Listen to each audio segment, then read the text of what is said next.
دوای نسکۆی ڕیفراندۆم و شکستی سەربازی هەردوو هێزی پارتی وێکێتی بەلەدەستانی لە سەدا 51 خاکی هەرێمی کوردستان و دەست بە سەراگرتنی لەلایەن بەغداوە لە ئێستادا خواستی شەقام دەست لە کارکێشانەوەی کابینەی شکست خواردووی حکوومەتی هەرێمی کوردستانە بۆ دەرباسکردنی دۆخی ئابووری هەرێم و دەرهێنانی لەو تەنگژە سیاسیەشکە تێکەوتووە هەموو چاوەکان لەسەر کۆمەڵی ئیسلامی و بزوتنەوەی گۆڕانن با پێکێنانی حکوومەتی ڕزگاری نیشتیمانی ئەمەش بە پاساوی ئەوەی ئەم دوو هێزە نیشتیمانیای دەرەوەی پرۆسەی گەندەڵی بەردەوام هۆشداریان لە هەرەسێنانی ئەزمون و ئایندەی هەرێمی کوردستانەوە دەدا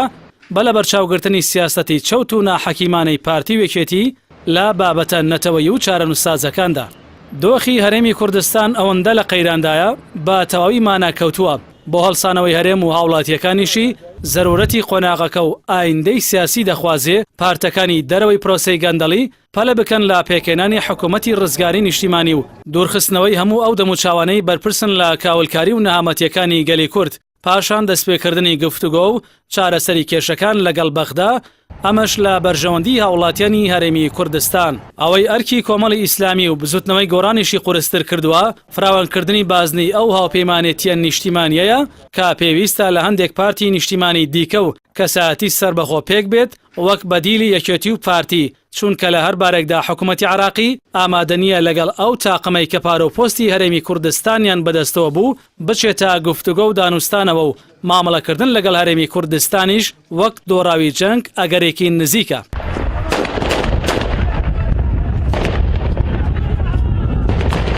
بەپێی زانیاریەکانی پەیامیش پارتی دیموکراتی کوردستان بە هەڵۆشانەوەی حکوومەت ڕازیە بەمەرجێ لە هەموو بارێکدا نێچیروان بارزانی سەرۆکایەتی حکوومەتی ڕزگاری نیشتیمانی بکات هەرچی کۆمەڵی ئیسلامی و بزوتنەوەی گۆڕانیشە با پێشنیارەکەی پارتی ڕازی نابن بۆ پێی نێچیروان بارزانی بەلای ئەوانەوە ڕەمزی گەندەڵیەوە کاراکتەری سەرەکی داڕوخانی ئابووری هەرێمی کوردستانە تازەترین پێشاتی سیاسیش ئەوەیە بەشێک لە سەرکردایەتی پارتی هەوڵی ئەوە دەدەن بارزانی لە پۆستەکەیدا بمێنێتەوە و لە بری واسهێنان دەسەڵاتەکانی کەم بکرێتەوە و دابەش بکرێ بەسەر حکوومەت و پەرلەمان و ئەنجومەنی دادوەریدا بەڵام ئەم هەنگاوە مەترسیە بۆ هەرچی زووتری پێکێنانی حکوومەتی ڕزگاری نیشتیمانی چونکە بەردەوام سەرانی شکست خوارد و خەریکی سازشکردنن بەرامبەر بەغدا لەسەر خاک و مافی خەڵکی کوردستان تەنها لە پێناو درێژەدان بە پرۆسەی گەندەڵی و پاوانخوازی